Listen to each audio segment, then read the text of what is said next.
I want to start this off by saying that my Mill Judith, F50, is a great woman, and I love her. What has happened is completely out of character for her, which is why I've come to Reddit for advice and to rant.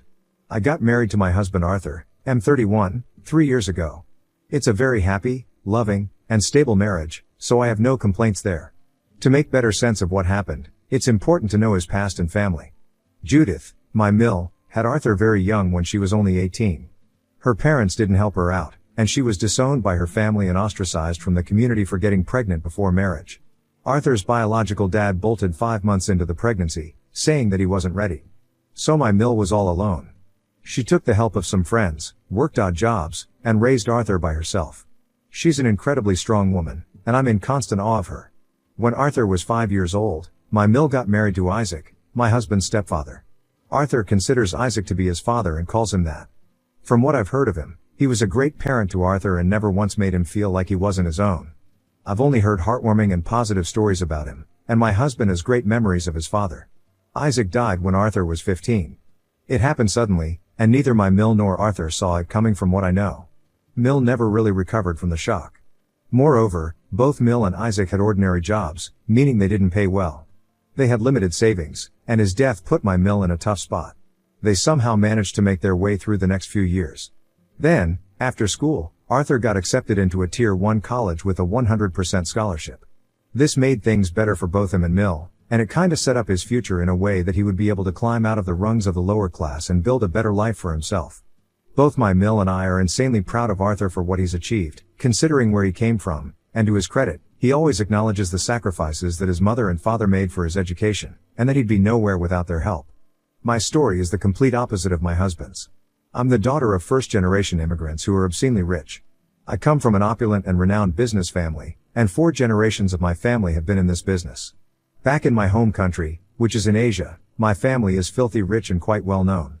My father was sent to the US to expand the business, which he was able to do successfully.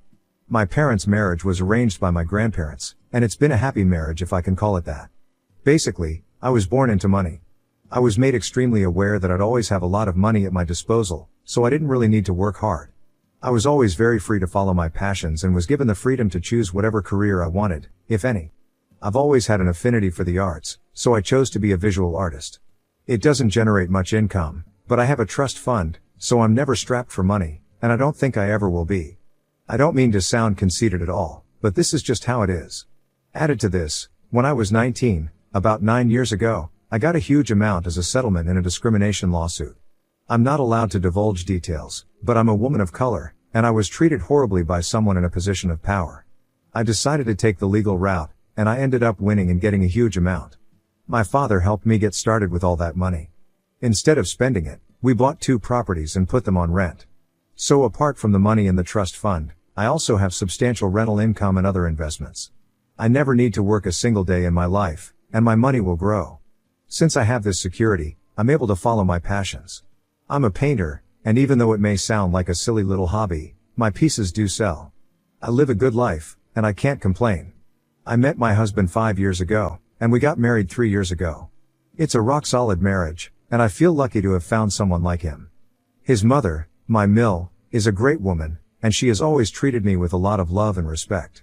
I actually considered myself quite close to her, since I never had a very close emotional relationship with my parents. My father was busy looking after the business, and my mother was busy looking after my father. I had all the resources in the world, and they did the best they could for me, but the emotional angle was missing. Arthur and his mom are the complete opposite.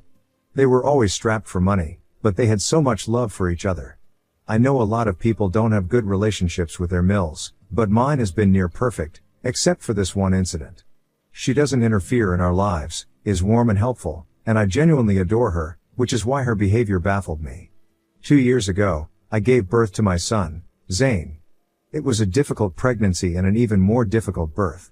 I won't give you all the gory details, but I lost a lot of blood, and I was on complete bed rest for the next 8 weeks.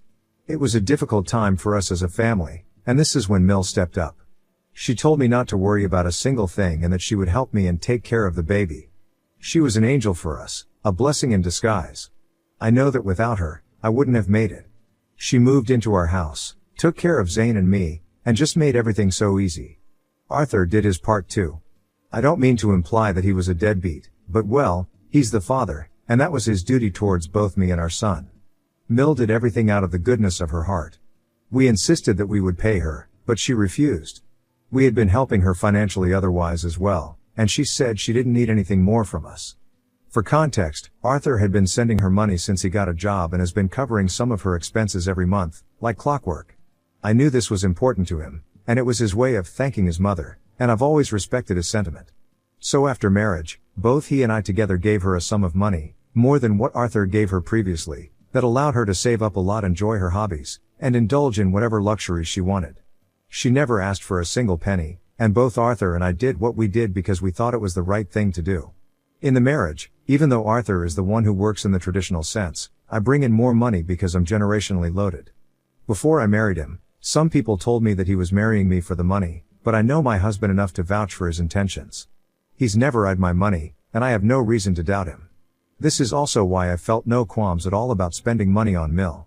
And once Zane was born and she helped me out so much, there was nothing to be suspicious of anymore. The money continued, and I want to reiterate that she never asked for a single penny. Gradually, however, she started making a few jokes here and there. Things like how she would retire soon because her son had married into money. Or that she would soon be one of those rich Mills, and maybe even start a TikTok with me. Harmless stuff said in jest, or so I thought. That's how I took it too. I thought she was joking. She always said it humorously and never gave us an inkling that she was angling for more. And to be honest, even if she was, I didn't mind. She's my family. If she needed money, I'd give it to her. If she wanted money, I'd give it to her. She never asked, and she never seemed entitled. It was just a few jokes here and there, and only within close family or amongst us four. So I never thought much of it, and it never raised any eyebrows. Now on to the issue. My Mill turned 50 this year, and Arthur and I wanted to give her a nice gift. My Mill has always lived in rented houses all her life. Arthur and I decided that I had enough money for a significant down payment on a house, and this would be our gift to her. My rental income from my other properties was enough for the mortgage, plus some extra. So it wouldn't really dent how we were living right now. Plus, Arthur had been planning on doing this for her when she turned 60. Given my money, we were able to push it back by 10 years, and I was happy to do this for her. I had planned this for her ever since she helped out with Zane. Ever since then, I have tried and get more information on her dream house. What she would want, what she would prefer, and things like that. I always try to be discreet, and I gradually gathered enough information to get a house built according to her liking. So we bought the property and gradually modified it over the next few months to suit her needs. For instance, my Mill always wanted to adopt a cat, so we made sure to include a small space for a cat. It wasn't a sprawling space. It was a 2-room unit with ample ventilation and greenery. Not massive, but also not tiny. It was almost 100% equal to what she was looking for. Plus, we had to be very secretive and sneaky with the planning and modifications. This was to be a surprise for her, and we would give her the keys to the apartment on the day of her birthday. It was all planned well in advance, and both Arthur and I were very excited about her reaction. However, what ended up happening was the complete opposite of what we had anticipated. A few weeks before her birthday, we had Mill over for dinner. She was playing with Zane, and we were talking about the latest piece I made. Mid-sentence, she abruptly says that she needs to talk to me. I asked her what was up, and she said she wanted a particular necklace for her birthday, and she wanted to wear it for her party. Now the necklace in question was quite expensive, and I was a little hesitant because we had already put in so much money for the house. However, I didn't know how to say no, so in the moment I told her that I'd try to get her that necklace. She was visibly annoyed when I said that, which is quite unlike her. She didn't say much at the time, but I knew she had made a sour face. Things were awkward after that, and she left after a while. Right after she was gone, I told Arthur about what happened. He said I had to outright say no but would also have to tell her that we had something else for her, and that was why we couldn't get her the necklace. I decided to wait for a few days to see if things got better. If she didn't ask for the necklace again, there was no need for me to text her and remind her that I wouldn't be giving her the gift she wanted. 4 or 5 days after this incident, Mill dropped a text. The text read that she really wanted us to gift her that necklace and that it was the only thing she'd ever demanded from us. I replied that I knew she wanted the necklace, but Arthur and I had already purchased a gift for her, and we were very sorry that we couldn't get her the necklace. We knew she'd love what we had gotten for her, and it was only a matter of a few days until we gave it to her. I tried being as polite as possible in the text because I didn't want her to feel like we didn't want to give her a gift. She didn't respond to the text, and I figured she was upset, so I wanted to give her space. What happened next completely blew my mind. By the next day, she had put up a huge post on Facebook, ranting about how she couldn't believe she had an ungrateful child and that there was just one thing she wanted from me, and despite having the money, and exploiting her labor all these years, I was still unwilling to give her a tiny gift of her liking. The post was a complete slander of me and my character, even going so far as to call me a rich, snobby, and snooty stuck-up. I'm not on Facebook, so I only found out about the post after almost every family member had seen it. One of Arthur's cousins sent the link to us, and I was appalled at all the hateful things she was writing. It was just so out of character for her, and she had completely maligned my image in front of the entire family. Although it was both Arthur and I who had told her that we wouldn't be able to give her the gift she wanted, she only targeted me in her post, going as far as to say that Arthur was under my influence and I controlled him with my money. It was a shit show through and through, and I felt so bad that she would think, let alone write, all this about me. I was crying, and Arthur tried his best to comfort me, but I was inconsolable. He said he'd talk to her and request she take the post down if that made me feel better. He called her up and asked her to take the post down, and that just because we weren't giving her the necklace she wanted didn't mean we weren't giving her anything at all. She doubled down on what she was saying and was even more hurtful and bitter on the call. It felt like talking to a poisonous snake, and no matter what Arthur said, she wouldn't listen.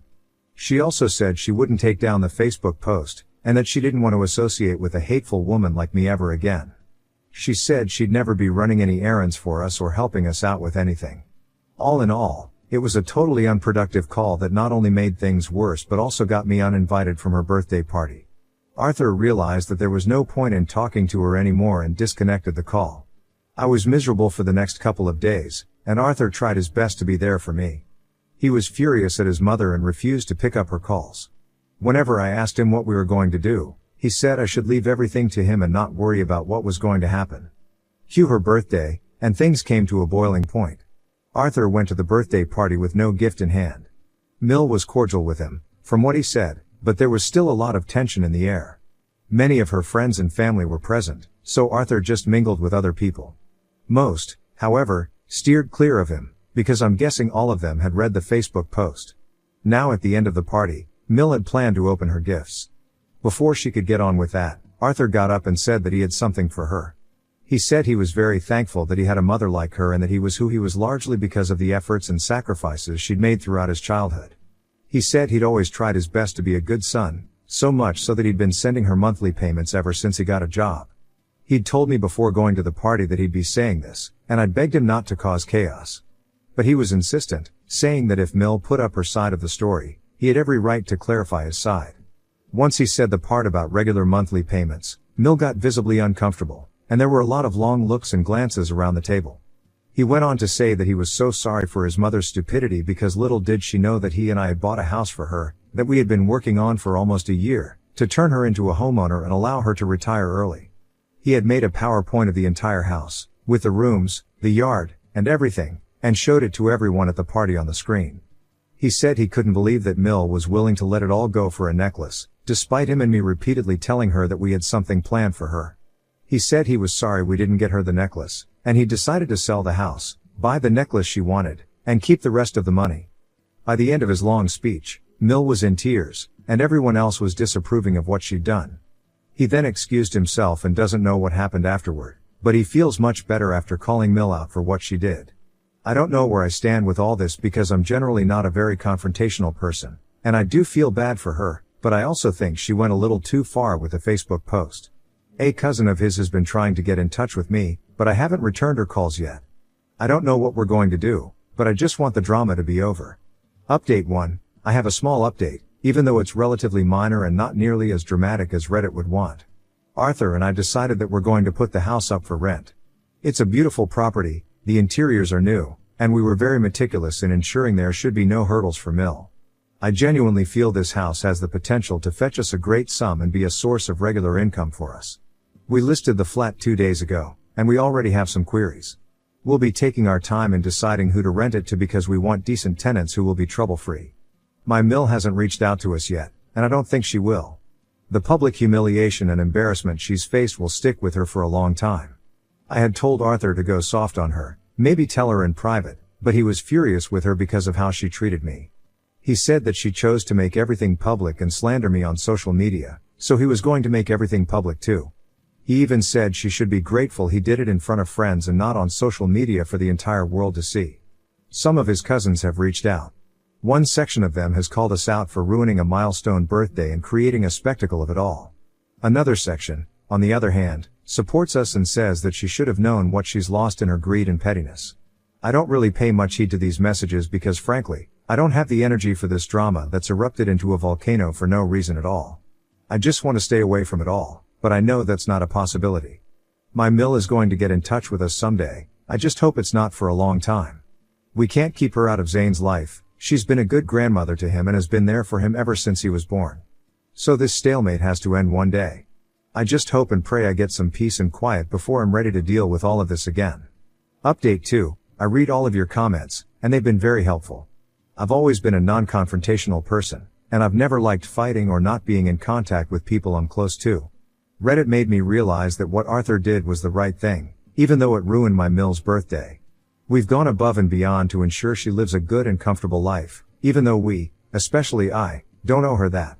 I bought that house for her out of the goodness of my heart and because of the bond we shared, but she completely sullied it because she couldn't take no for an answer.